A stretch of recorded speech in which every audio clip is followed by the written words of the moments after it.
My parents were immigrants from Lithuania, Jewish immigrants, and altogether, as I was growing up, there were 100,000 Lithuanian Jews in South Africa, so they were quite a community. And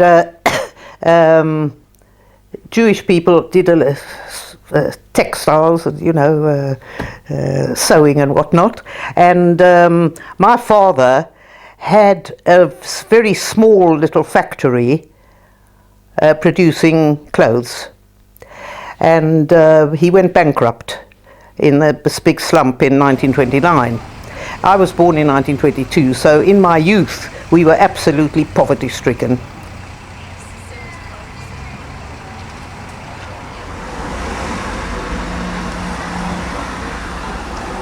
As a youngster, up to the age of, 13, 14, 15, I was just exactly what my mother wanted me to be, a Zionist, working at school, doing everything I should be doing. It was then, when I was becoming a teenager, that I started looking around me.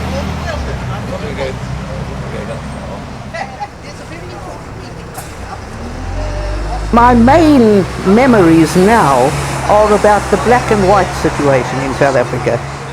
The interesting thing was, we knew exactly how many white people there were. There were 2.5 million. We never knew how many black people there were, because they were never counted. We did know how many cows there were in the country, because they were counted. And the black people, who were probably 30, 35 million, whereas the white people were 2.5, they were not counted. They weren't the same.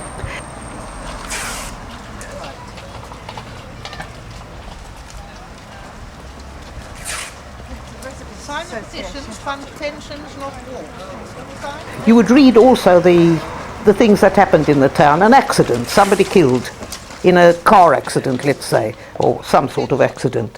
You'd have a look, the white people would have a look. Is it a white man or a black man killed? Oh, a white man, oh, that's terrible. A black man, oh, that doesn't matter. It's like a dog, like an animal being killed.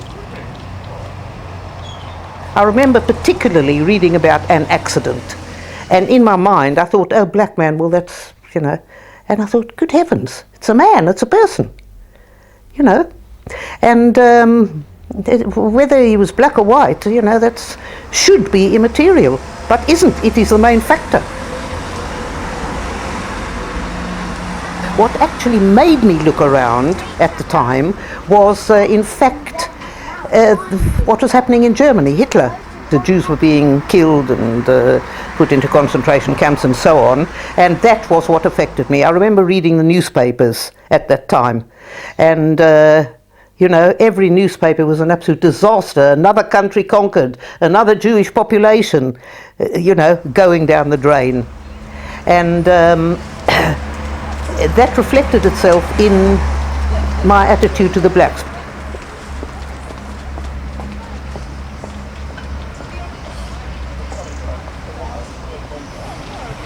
When I was 16 years old, I think, 15 or 16 years old, a person came from a kibbutz, and this kibbutz was what was called a Hashomer Hatzair kibbutz, which was the extreme left wing of Zionism.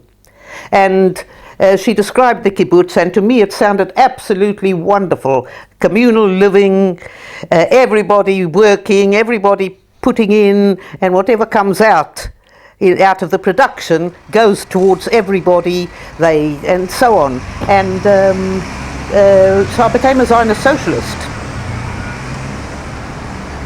I left home, Cape Town, when I was 17 years old, I think, and went up to Johannesburg, and there I lived with a comrade of mine, and the life I lived was as much as we could make a kibbutz life, a communal life.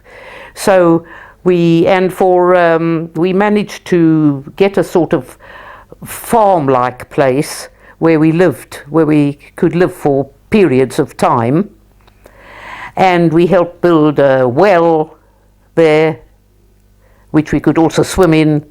and we grew vegetables and all sorts of things like that, and lived very simple lives, all of us. And gradually, as Palestine opened up and people could go, you could get a certificate to go, people went, and other people came into this kibbutz.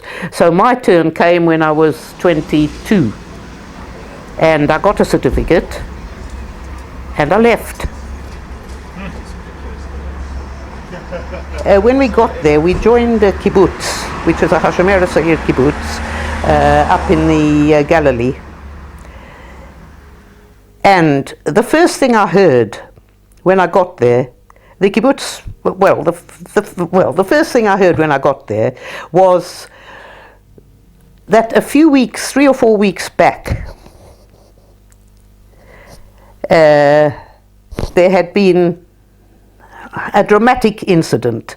There was a hill there. We were sort of halfway up a hill, and there were 4 kibbutzim on this side of the hill and 4 Arab villages on that side of the hill. And the Jews had paid the Arabs money to buy the land, which was what happened at that time. They bought the land from the Arabs. Now the money went to the head of the village. The 4 heads of the 4 villages got the money, and the farmers never got a thing. The Arab farmers never got a thing. So eventually the kibbutzim, which wanted to spread over to the other side of the hill, they said, okay, we've paid you the money, now we want the land. And the farmers said, absolutely not, we haven't had a penny out of it. And so what the Jewish people from the kibbutzim did, they went up the hill, which was a stony hill. They picked up stones as they went, and they threw them at the Arabs as the Arabs came to them.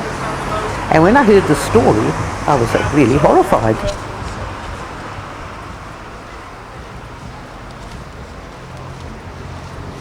I was only some weeks up in the Galilee, and then we got this bit of land, which was in Netanya, about the middle of the country. And I absolutely loved it. There was no money at all. Everybody worked. The work was rotated round so that if you had a rotten job like cleaning the lavatories, everybody did it. And everybody cooked, everybody looked after the kids, everybody went out to work, everybody dug, and grew things in the kibbutz. And it was such equality and such good relations, and so, it was just lovely. It was wonderful. I can't think of a better kind of life.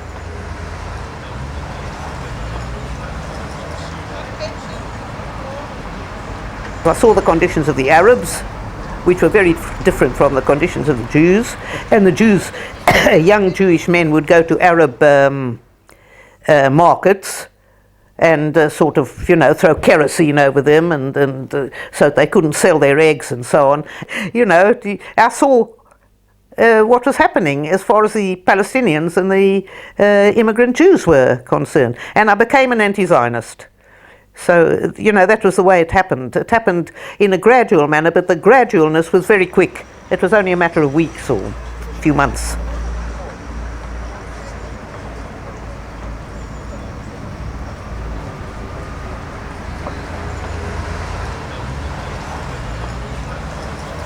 He was the intellectual leader of organization of Arabs and a Trotskyist organization of Arabs and Jews, which at the time belonged to the Fourth International. It left afterwards. We produced a paper which had to change its name every so often because it was banned. It was constantly banned by the Jewish authorities. Part of my job was to distribute the paper, and that was done in various ways. My particular way was to go up with the paper to the Jerusalem University, the Hebrew University in Jerusalem, put it in the library on a table, and run away before anybody saw me. Other means of distribution were to climb up onto a roof and drop down the leaflets and things and papers, with nobody seeing you. and all sorts of things. It was everything. We were illegal, and so everything we did had to be done illegally, but we nevertheless had to do it. People were terrifically, you know, ready to give their lives for their ideas. It was really a terrific, you know, as far as I was concerned, it was a terrific time.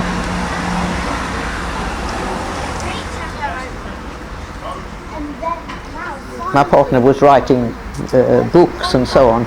There was one book in particular he was writing, which was a history of a history of Egypt, essentially. And he was dying to get out of Palestine, to go to a country where there was a big library, where he could work properly, and where there was a movement, you know.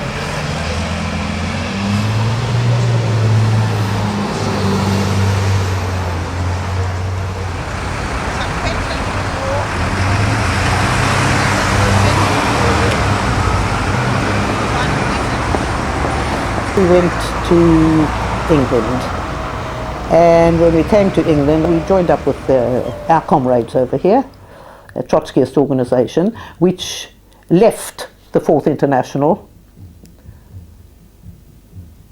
and was independent of it, and one of them said we could stay with them. They had one bed, again a small 2.5-foot bed for the two of us, and I got a job out in East London teaching.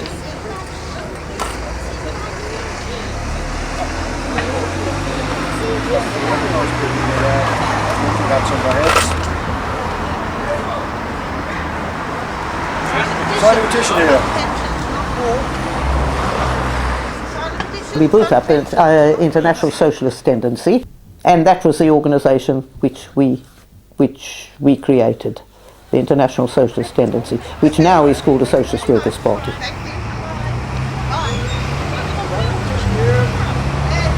At the age of 17, I really had a vision of a different world, you know, a socialist world, and it's been like a beacon in front of me all my life long. And all my life, my main centre of activity has been to work for that different world.